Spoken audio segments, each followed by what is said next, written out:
ભુજમાંથી એક કરુણ ઘટના સામે આવી છે, જેમાં 18 વર્ષની એક યુવતી 540 ફૂટ ઊંડા બોરવેલમાં પડી ગઈ છે.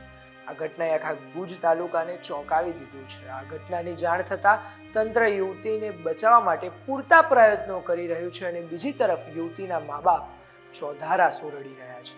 તેના પર વિગતે વાત કરવી છે આ વિડીયોમાં. નમસ્કાર, વાઇબ્સ ઓફ ઇન્ડિયા સાથે હું પાર્થ.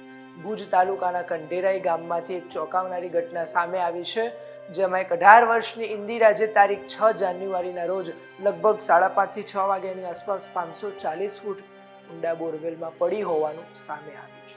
માહિતી અનુસાર 2 કલાક ઇન્દિરાના પરિવારવાળા અને સ્થાનિકોએ ઇન્દિરાને બહાર કાઢવાનો પ્રયત્ન કર્યો હતો, પણ તેઓ નિષ્ફળ જતા આખરે સવારના 10 વાગ્યાની આસપાસ એનડીઆરએફની ટીમને મદદ માટે બોલાવવામાં આવી હતી અને હાલ તે 500 ફૂટ ઊંડે ભરાઈ ગઈ છે અને તેને સતત ઓક્સિજન આપવામાં આવી રહ્યું છે.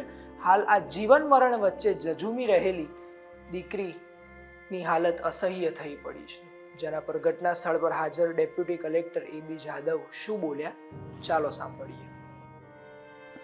આપણને જાણ થઈ કે યુવતી બોરવેલમાં પડી છે, એટલે અત્યારે આપણે એને જે સૌથી ઇમ્પોર્ટન્ટ ઓક્સિજન છે એ અને કેમેરો બંને કે કઈ સ્થિતિમાં છે એ બંનેને એક સાથે આપણે નીચે જવા દઈએ છીએ કે જેથી ઓક્સિજન બી પહોંચે અને એની સ્થિતિ જાણી શકાય કે યુવતીની સ્થિતિ અત્યારે શું છે.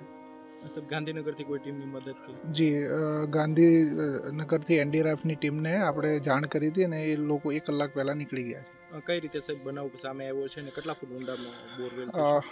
પરિવાર સાથે વાત થઈ તો એ પ્રમાણે એમનું એવું કહેવું છે કે સવારે 6 વાગ્યાના ભાગમાં બચાવની બૂમ થઈ, એના પછી એ લોકો જોવા આવ્યા ત્યારે એમને એવું લાગે છે કે યુવતી અંદર છે અને એના પછી આ લોકોએ જાણ કરી અને એના પછી અત્યારે આપણે કેમેરોને બધું નાખીએ છીએ. સવારે જોવાની ટ્રાય કરી પણ ધુમ્મસ બહુ હતું એટલે કેમેરામાં વ્યવસ્થિત ક્લિયર રિઝલ્ટ નહોતું.